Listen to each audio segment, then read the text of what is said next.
నీ మొక్కుబలికి లొంగిపోయేవాడు కాదమ్మా ఆయన, చాలా మంచివాడు. ఇప్పుడు తండ్రికి ఒక కొడుకు ఏమని మొక్కుకుంటాడు? ఏదో విధంగా మనుషులు తన పనులతో దేవుణ్ణి వశం చేసుకుందాం అనుకుంటారు.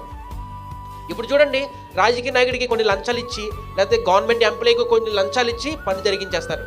లంచం ఇవ్వడం నేరమే కదా? ఈ నేరము మనం చేస్తున్నాం, వారి చేత చేపిస్తాం.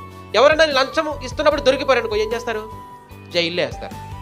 మరి ఈరోజు కూడా దేవుడికి లంచాలు ఇచ్చి దేవుణ్ణి కొనుక్కోవాలనుకుంటున్నారు. అదే మొక్కుబడి చేసుకుంటారు. దేవుడా నువ్వు అది చేస్తే ఇది ఇస్తా, దేవుడు అది చేస్తే ఇది చేస్తా అంటారు. ఇలా అంటే అది పాపం అని దేవుడు అంటున్నాడు, అది శాపం. చాలామంది ఇదిగో దేవుడా నేను ఆ కొండకొస్తా, దేవుడా ఈ కొండకొస్తా, నువ్వు ఈ కార్యం చెయ్యి అని చెప్తా ఉంటారు. నువ్వు కొండకొస్తే ఏం లాభం? నువ్వు 100 కొబ్బరికాయలు కొడితే ఆయన ఏమైనా తింటాడా? కనీసం నీళ్ళన్నా తాగుతాడు, కొబ్బరికాయలో నీళ్ళు. అప్పుడు చచ్చికొచ్చి ఏదైనా మొక్కుకుంటే దేవుడు తింటాడా ఏమన్నా? ఆయనకి ఈ కేకులు, నీ లంచగొండి డబ్బు ఏమీ వద్దు. ఆయనకు నువ్వు కావాలి ఆయనకి. ఆయన ఎంత మంచోడో తెలుసా? నీ భారాన్ని ఆయన మోస్తున్నాడు.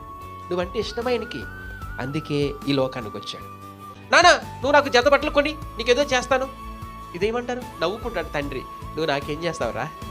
నేనే నీకు అన్నం పెడతా, నేనే నీకు ఇల్లు కట్టాలి, నేనే నీకు బట్టలు తేవాలి, నేనే నీకు అన్నం పెట్టాలి, నేనే నిన్ను పోషించాలి, ఏం మాట్లాడుతున్నావు అని తండ్రి నవ్వుకుంటాడు. ఈరోజు తండ్రికి నువ్వు ఎలాగైతే నువ్వు నాకు బట్టలు కొంటే నేను అది ఇస్తా అని అంటావో, దేవుడికి కూడా అంతే. దేవుడికి నువ్వు ఏదో చేయాలనుకుంటావు, దేవుడు నవ్వుకుంటాడు. నువ్వు దేవుడికి ఎప్పుడైతే ఇష్టంగా ఉంటావో దేవుడు నీకు అన్నీ ఇస్తాడు.